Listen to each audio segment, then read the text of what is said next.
Chers amis du Congrès de Marseille, à qui cette petite intervention est dédiée en premier lieu, mais aussi chers curieux qui la regarderaient par-dessus leur épaule par épisode de 5 minutes sur YouTube,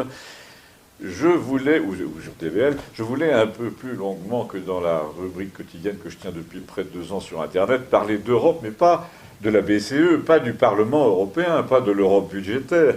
pas de tout ce qu'on va vous dire avant les élections, pas de l'Europe que les Américains nous ont fortement incités à monter après la guerre pour recevoir leurs produits, leurs films, leurs bases militaires, leurs doctrines, leurs dollars. Non, là, je vous parle de l'Europe qui était là 2500 ans avant eux, pour ne pas remonter jusqu'aux Celtes, à l'époque où elle était d'abord une culture. Alors, le mot culture est tellement dévalué en ce moment que je préfère vous parler de l'Europe du cœur, celle qui s'appelait jusqu'à la dernière guerre l'Europe humaniste. Et avant de vous rappeler ce qu'était l'Europe humaniste et pourquoi nous y tenons tellement que nous sommes prêts à la défendre contre ses ennemis, c'est-à-dire d'abord les reconnaître, puis ensuite les nommer, puis les vaincre éventuellement, j'ai pris soin de faire défiler, comme vous le voyez, derrière moi, un peu au hasard, de Saint-Pétersbourg à la Sicile, de Stockholm à Madrid, de la Bretagne à l'Ukraine, et à la Grèce, des statues d'église, des statues de cimetières, des cariatides. Et encore, je suis resté dans la sculpture, qui est un humanisme qui vous regarde sous les balcons et les ponts, qui soutient les horloges, pour montrer que l'Europe est d'abord une affaire de famille, qu'elle a un visage, et que derrière moi, n'importe quel Européen dont le regard a été formé par les livres illustrés, les visites aux monuments, les manuels d'histoire, reconnaît immédiatement son album de famille, ses mœurs, et voit qu'il n'est ni au Caire ni à Istanbul. Donc, nous sommes un ensemble cohérent, fondé par des valeurs communes, une vision commune de l'homme, une notion commune de ce qu'on fait ou de ce qu'on ne fait pas, et qu'on appelle une civilisation. Et là, j'aimerais, au moment où les gens s'apprêtent à voter pour la énième fois sur des questions de finances, d'autoroutes, de réglementation, sur l'huile de palme, etc., et de normes sanitaires, eh bien, j'aimerais vous faire observer justement qu'il est une question hautement sanitaire que tout le monde néglige, c'est celle de la santé mentale et morale du continent, c'est l'humanisme européen qui est un très bon résumé de ce que nous avons à perdre. Vous avez remarqué que le doute s'installe en ce moment partout sur ce que nous avons à gagner, par exemple à rester dans l'Europe budgétaire, à s'aplatir devant des gens non élus qui eux-mêmes sont aplatis devant des banques, lesquelles banques sont couchées devant les Américains. Mais ce que nous avons à perdre, et ce que nous avons déjà beaucoup perdu, c'est l'humanisme européen, qui est un mot très commode, car il résume à peu près tout ce que nous voulons garder justement, et quand on est en train d'essayer de nous arracher. Il désigne ce que vous voyez derrière moi, c'est-à-dire une vision de l'homme assez intime, assez charnelle, assez anatomique, assez solennelle à la fois, une sublimation permanente, artistique de la vie humaine, une amitié pour la chair, pour la nature, pour les animaux, une façon de rendre tout ce qui vit digne de respect, de charité, d'honneur, digne tout court, et souvent pour des raisons qui tiennent à la religion, à la chrétienté principalement. J'y peux rien, nous sommes principalement des nations chrétiennes. Voilà pour l'humanisme qui se voit, qui nous attendrit, celui qui vous émouvait encore en tant qu'Européen jusqu'en 1960 environ, devant un tableau romantique, une jeune fille assise sur un tombeau, une enfant et son chien, une sculpture héroïque, une représentation en marbre de la vertu, une vierge, un visage de Rodin, un monument aux morts, une descente de croix, etc. Mais également les illustrations des publicités, les boîtes de biscuits, les affiches, les chansons de Charles Trenet ou de Jacques Brel. C'était ça aussi l'humanisme européen. Et ça, c'est celui qui se voit ou qui s'entend. Mais je voudrais attirer votre attention sur un autre humanisme qui ne se voit pas, qu'on n'encadre pas, qu'on ne plante pas au milieu des places publiques, qu'on entend à peine, c'est celui de la civilisation qui régit les rapports entre les êtres, qui dépend, elle aussi, étroitement du fond religieux chrétien de l'Europe. Et toutes ces statues qui nous regardent, passer sous les porches dans les villes, ne témoignent pas seulement d'un monde où l'on connaissait son humanité, on disait ses humanités, mais d'un monde où l'on gardait pour elle un respect permanent d'origine religieuse qui nourrissait la vie sociale. Vous allez me dire, pas du tout, il y a un siècle que l'Europe se déchristianise, et particulièrement la France. Oui, mais je vous réponds, il y a un siècle qu'au christianisme a été substituée une idéologie de gauche qui prenait partout la même chose que les chrétiens. La solidarité était un rhabillage laïque de la charité des égards chrétiens que l'on doit aux plus faibles. Dans la gestion de l'économie capitaliste, chez les démocrates chrétiens, la solidarité était octroyée par les patrons. Chez les socialistes, elle était arrachée aux patrons, mais elle était la même. Nos nations savait tempérer la froideur du principe américain du chacun selon ses mérites, sous-entendu si tu n'as pas de mérite tu peux crever, par la bienveillance, la patience, l'attention aux faibles qu'avait introduit le christianisme, même dans les cœurs les plus athées. Si la tendance du capitalisme a toujours été de tout justifier, y compris les pires arnaques au nom de l'argent gagné, il y a 30 ans à peine, on jugeait encore qu'il y avait des choses que le succès en affaires, que la croissance ne justifiait pas. La religion chrétienne avait donc inoculé une morale sociale qui faisait que, même si vous étiez né dans une famille entièrement athée, vous considériez encore qu'il y a des choses qu'on ne fait pas, c'était comme ça. Donc en fait, vous vous comportiez en chrétien sans le savoir. Eh bien, ce qu'on voit aujourd'hui, et la conclusion qu'on en tire provisoirement, c'est que c'est plus du tout comme ça. On commence à se douter que si tout est permis dans le nouveau libéralisme, tout y est possible, même le pire, donc c'est le moment de le prévoir, parce que sans ça, le pire finira par arriver. Alors pourquoi, dès que l'Europe s'est affranchie non seulement du christianisme, mais des réflexes pavloviens du christianisme, tu ne tueras point, tu n'emploieras pas les gens sans assurance sociale, tu ne prendras pas 20% sur les marchés publics, tu ne vendras pas de produits avariés, tu ne caseras pas la maîtresse que tu as choisie au Conseil général, tu n'attribueras pas de salaire fictif à tes 3 enfants sur le budget du Parlement européen ou français. Pourquoi, dis-je, a-t-elle commencé cette Europe à perdre son âme? Eh bien, on le voit très bien en France avec le mouvement des Gilets jaunes qui se répand partout sur le continent. C'est parce qu'elle est en train de perdre son humanisme qui est à la fois une culture, une morale, une condition d'accès à la sagesse, une douceur de vivre. Et j'ai rien trouvé de mieux pour l'illustrer que ce défilé de statues derrière moi. C'est comme si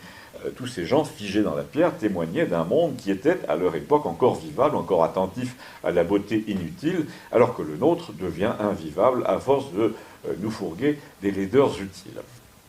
Pour illustrer le miracle européen et pourquoi nous étions devenus en 1880 par exemple un continent à la fois vivable et civilisé, je voudrais citer le cas de la Hongrie qui est une parabole de notre histoire entière. En l'an 1000, le premier roi de Hongrie est en fait le chef d'une tribu plus ou moins nomade qui dévaste le continent depuis 3 siècles. Il comprend que l'Europe, c'est 2 choses, c'est un lieu où se poser et c'est un territoire qui pratique un culte unique, le christianisme.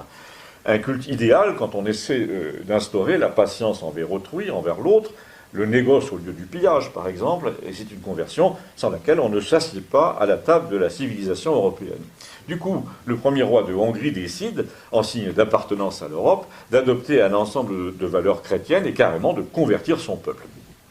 Ensuite, il décide de faire comme ses voisins, c'est-à-dire de bouger le moins possible, et de commencer à construire, à diviser l'espace, à codifier le langage, l'architecture, la loi, l'agriculture, la propriété, pour imprimer à ce qui l'entoure une marque originale et unique qui consiste à devenir soi-même là où l'on est, par le raffinement, le perfectionnement de tout ce que l'on sait être et de ce que l'on sait faire. Ça s'appelle une nation. C'est ce qui fait qu'au bout d'un millier d'années, on reconnaît un Hongrois entre tous et un Européen à 2 ou 3 choses. Il vit dans un monde codifié localement par la tradition, les guides, les compagnonnages, les contes et légendes, les usages locaux, et fédéré par la morale et le calendrier du christianisme, qui n'est pas seulement une morale et un calendrier, qui est aussi une esthétique, et c'est pourquoi on voit se répandre en provenance d'Italie, notamment à partir du XIIIe siècle, une même vision de l'homme et de la femme, un homme qui cesse d'être guerrier, prédateur, violeur, et une femme qui cesse d'être une proie, un butin, une poule pondeuse. La figure de la Vierge Marie permet de sacraliser l'image de la femme, celle de Marie-Madeleine de montrer que les filles légères ne sont pas nécessairement maudites. Il y a des nudités plein les églises, tout ça donne un monde très équilibré entre vice et vertu, mais aussi et surtout entre humanisme et industrie, entre être et faire, entre être et avoir. La chose la plus frappante, dont témoignent les statues qui défilent là derrière moi, c'est que l'Europe a réussi partout, avec plus ou moins de bonheur, mais plutôt plus de bonheur que moins, le mariage entre l'invention technique, l'industrie, la manufacture, l'ingénierie, l'architecture, tout ce qui peut paraître froid donc et mécanique, et la douceur charnelle, les voiles, l'anatomie, les angelots, les filles à languis sur les façades, la poésie, etc. Ce n'est pas un hasard, c'est d'abord le prodige du christianisme, puis de la doctrine sociale qui l'a suivi au XXe siècle. On a humaniser le progrès. C'est là qu'en faisant l'éloge de l'Europe, on est obligé de montrer que la plupart des autres continents ne lui arrivent pas à la cheville à cet égard. Je parle parle de l'équilibre. Alors, pourquoi? Parce que l'Europe est un univers géographique très varié, très quadrillé, très dense, très raffiné. Chez nous et jusqu'au milieu de la Russie, qui fait évidemment partie de l'Europe à cet égard, on trouve des contes et légendes à l'échelle d'une région, des chants et des danses à l'échelle de 2 ou 3 vallées, des procédés d'architecture qui appartiennent à un pays, à un département. On trouve des sociétés savantes, des conservatoires, des académies par centaines, jusqu'à ce que le funeste XXe siècle pratique exactement le contraire, c'est-à-dire l'ouverture permanente,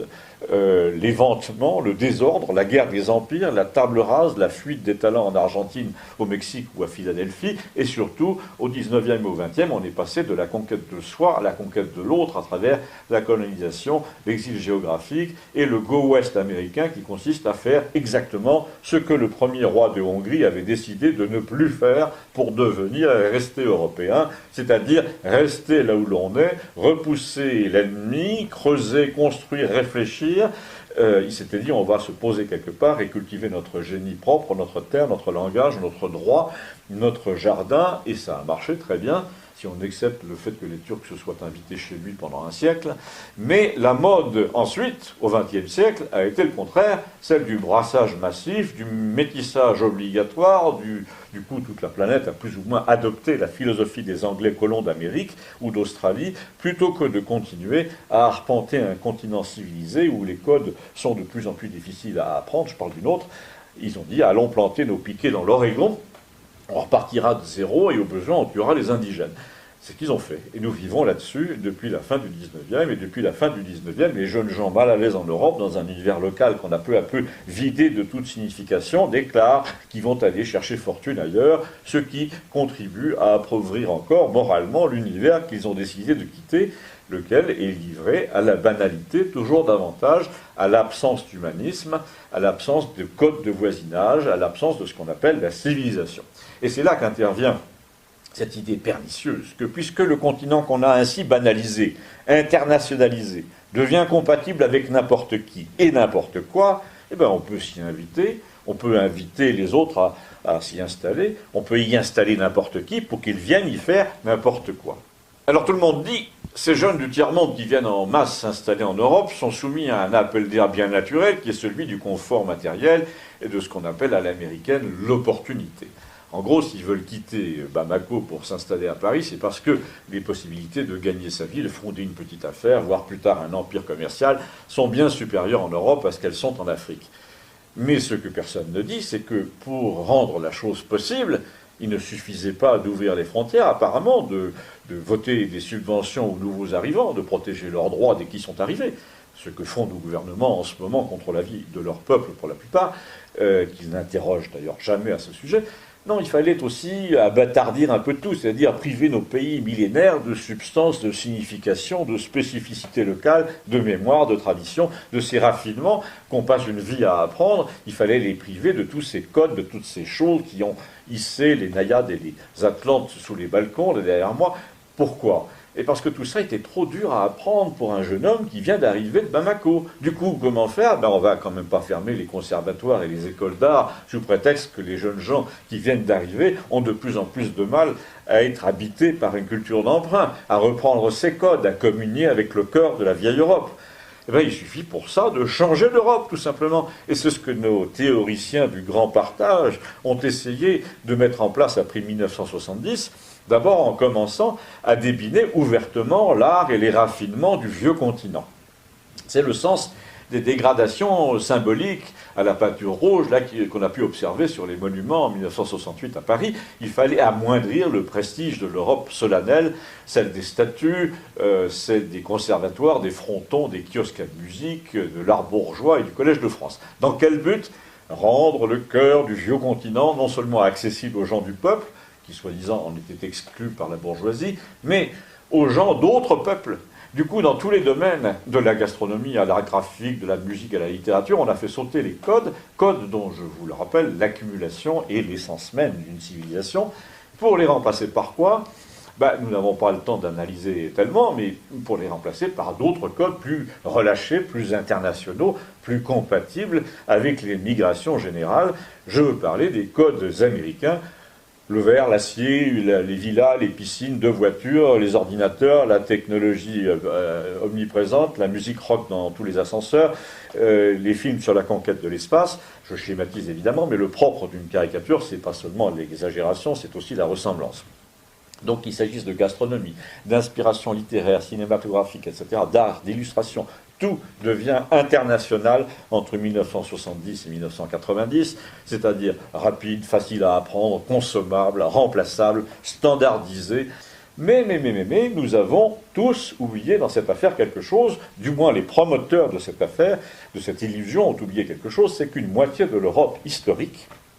celle qu'on appelait l'Europe de l'Est, était encore intacte dans les glaces du communisme. L'ADN de l'Europe de nos pères était gelé depuis 1930, et même si on y voyait des blue jeans, même si on y écoutait les Beatles, les conservatoires étaient encore pleins, les écoles des beaux-arts regorgées de talents traditionnels en Hongrie, en Lituanie, en Pologne, en Russie. Les usages de la vieille Europe étaient encore largement pratiqués. Dans tous ces pays, notamment en Hongrie, les statues sous les balcons ne paraissaient ridicules à personne, et les deux humanismes européens, celui des arts et lettres et celui des codes de la vie en commun, le juridisme, la perception de la loi, les traditions familiales et rurales, tout ça restait extrêmement vivace. On peut même dire que l'humanisme hérité de l'Europe chrétienne était encore partout présent sous le communisme. Eh bien, les fabricants de la nouvelle Europe, selon la loi américaine, ont choisi tout de suite d'ignorer tout ça et de tourner le plus vite possible l'Europe ancienne en dérision à la chute du mur de Berlin, comme quand on ouvre une boîte à chapeau, vous savez, au début du siècle, et quand on se moque des rubans et des accessoires poussiéreux et désuets qu'on y trouve. En 1992, je me trouvais, moi, en Hongrie, et les seules voix qu'on entendait à travers l'Europe, de Paris souvent, sur les ondes, étaient celles des intellectuels qui glapissaient leur haine de l'Europe des tribus, disaient-ils, de manière préventive, parce qu'elle menaçait de se réveiller après la chute du mur. Eh bien, ça s'est fait quand même. Elle vient de se réveiller d'un coup. Désolé, mais ce n'est pas la faute des peuples de l'Est s'ils se sont estimés floués, et s'ils l'ont été. C'est la faute de ceux qui les ont floués. Et nous sommes nombreux, à l'Ouest, de plus en plus nombreux, à comprendre en quoi ils l'ont été, parce que nous l'avons été 20 ans avant eux, et que nous sommes en train de nous en rendre compte avec eux. Quand la pâtée internationaliste a été infligée à nos vieux peuples au nom du dollar obligatoire, quand les fourriers de ce système ont commencé à laisser entendre que l'Europe future serait celle de la carte verte et de la citoyenneté qu'on achète en kit, ils ont négligé deux choses qui sont en train d'entrer en conjonction. Une fois de plus, je suis obligé de resserrer un peu le propos, donc j'énonce ces deux choses de manière un peu brutale. Ils ont considéré l'Europe de l'Est comme une espèce de bloc facile à appâter avec des baskets de marque et des magasins d'électronique. Et ils ont voulu explicitement faire entrer en Europe une main-d'œuvre et une masse de consommateurs venus des autres continents en baissant artificiellement le perron pour que tout le monde puisse entrer dans le monument Europe. Le problème, c'est que la conjonction de ces deux phénomènes n'est pas seulement une conjonction, elle est en train de devenir un affrontement. Parce que les fourriers du système, au nom du commerce, au nom de la cupidité qui les anime, ont voulu ignorer deux choses qui ne se laissent pas ignorer facilement. On peut même dire qu'elles résistent terriblement. Le désir de l'Europe de ne pas renoncer à l'héritage dont témoignent ces statues-là qui défilent ici et qui peuplent toutes nos villes de Helsinki au fond de la Sicile, et le désir des nouveaux arrivants venus du fond de l'Afrique notamment,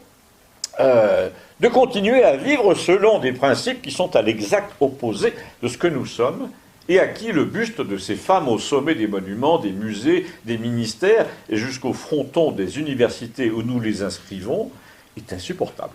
Pour ne rien dire des robes d'été, des filles qui mangent des glaces à 2 ou 3 aux terrasses des cafés.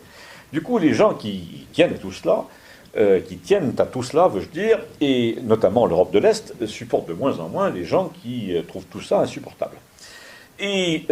parallèlement, les Américains et leur cheval de Troie en Europe, l'Allemagne, nous disent « alors vous ne voulez quand même pas nous faire un gros caprice sous prétexte qu'on vous demande de cacher les statues, les seins des statues, et de mettre les filles en pantalon. » Ben si, justement, le gros caprice européen est là, devant nous. Et n'en déplaise aux Américains, aux Allemands, et à tous ceux qui, au nom du commerce, voudraient qu'on cache les seins que nos autres ne sauraient voir, il n'est pas question de négocier, parce qu'il ne s'agit pas d'un vague folklore, mais d'un élément constitutif de ce que nous sommes. Alors on va nous dire, mais comment vous nous dites que vous êtes la fille au sein à l'air, là, qui soutient le balcon? C'est ça l'Europe? En fait, l'Europe, c'est tout ce qu'il y a derrière. C'est le balcon, c'est l'immeuble, ce sont les hôtes de l'immeuble, ce sont les villes et les esprits qui les habitent, ce sont les artistes et les architectes homosexuels tolérés dans la cité depuis le XVIe siècle, mélangés à toutes les cours d'Europe et parfois aux affaires de l'État. C'est cet extraordinaire équilibre que nous avons bâti à force d'accommodements mutuels que les Américains ont toujours jugé hypocrite et malsain, en nous obligeant sans cesse à baisser la barre pour que les codes deviennent plus simples à adopter pour tout le monde, et d'ailleurs à commencer par eux-mêmes. Désolé, mais il ne s'agit pas seulement de code, il s'agit de ce fameux humanisme qui a produit le miracle européen et dont les pays de l'Est ont le bon goût de nous dire maintenant, attendez, mais vous avez fait quoi là de notre héritage, de votre héritage? Est-ce que c'est pour vous voir abandonner cette maison que nous l'avons entretenue pendant les années communistes? Il n'en est pas question. Et pour commencer, vos nouveaux arrivants, là, ne nous conviennent pas du tout si c'est pour venir nous dire que les chiens sont impurs, alors que nous, les Bavarois, les Autrichiens, les Hongrois, nous adorons les chiens depuis toujours, qu'il y en a plein nos tableaux, si c'est pour nous dire que les crucifix sont hors la loi, alors qu'il y en a plein nos villes depuis le XIe siècle, et que les femmes sont du gibier, alors que nous, Français par exemple, nous avons honoré les œuvres de Manet et décoré Brigitte Bardot, de la Légion d'honneur, qu'elle a d'ailleurs refusée, que la nudité sur les tableaux est une offense, dites-vous, alors que chez nous, il y en a plein les églises, plein les frontons et les colonnes, et que les homosexuels mériteraient, selon vous, la mort, selon les rappeurs par exemple, alors qu'ils sont chez nous entièrement mêlés au tissu social depuis 5 siècles, et également que les Juifs seraient devenus nos ennemis, à vous entendre, alors qu'après 2 ou 3 siècles, ils font littéralement corps avec la civilisation européenne, la culture européenne, au point d'être devenus, de Spinoza à Marcel Proust, l'un des piliers de notre système de pensée, de notre esthétique, de notre culture, au point que, comme le disait Horowitz, pour être bon pianiste de génie, il faut être juif et homosexuel, disait-il. Alors donc tout cela devrait voler en éclats pour pouvoir fabriquer une nouvelle race d'Européens qui achètent des baskets fluo fabriquées en Asie et qui épousent tous les fantasmes vengeurs du tiers-monde à notre propre sujet. Mais non, décidément, l'Europe des supermarchés nous demande trop là, et elle ne l'obtiendra pas. D'autant que ce qu'elle nous demande de taire, de nier, de refouler, ce n'est pas seulement ce que nous avons été, mais c'est ce que nous sommes encore. Et comme en témoignent d'ailleurs les Gilets jaunes, nous sommes des gens dignes de respect. Or, l'Europe de l'équarrissage économique a jeté le masque trop tôt. Les peuples sont en train de comprendre où on veut les mener, et ils ne veulent pas y aller, ils ne veulent pas descendre du camion qui mène à l'abattoir. Pour conclure, puisqu'il y a une grande absente dans ce tableau que je viens de brosser à toute allure, c'est l'Asie, qu'on me permette 2 anecdotes qui tiennent chacune en une phrase et qui se répondent. La première, c'est que lorsque j'étais élève dans un atelier de sculpture qui faisait beaucoup d'anatomie aux Beaux-Arts de Paris en 1976, il y avait 2 ou 3 Chinois de Taïwan extrêmement doués sur un atelier de 20 élèves seulement. La deuxième, c'est qu'en 1983, lors d'un voyage, donc bien avant Tiananmen, j'ai faussé compagnie au guide officiel de notre groupe de journalistes pour m'enfoncer dans les rues de Pékin, trouver l'école des Beaux-Arts, grimper l'escalier, et débarquer dans une salle de dessin où une centaine d'étudiants, tous devant un chevalet, dessinaient admirablement, très académiquement, un type tout nu au fond sur une estrade. Et on a poussé là vers moi une vieille dame européenne qui m'a demandé ce que je faisais là, en français. Je lui ai répondu, stupéfait, et vous, madame? Et elle m'a dit, je suis professeur ici, et j'ai épousé un artiste chinois pendant la guerre.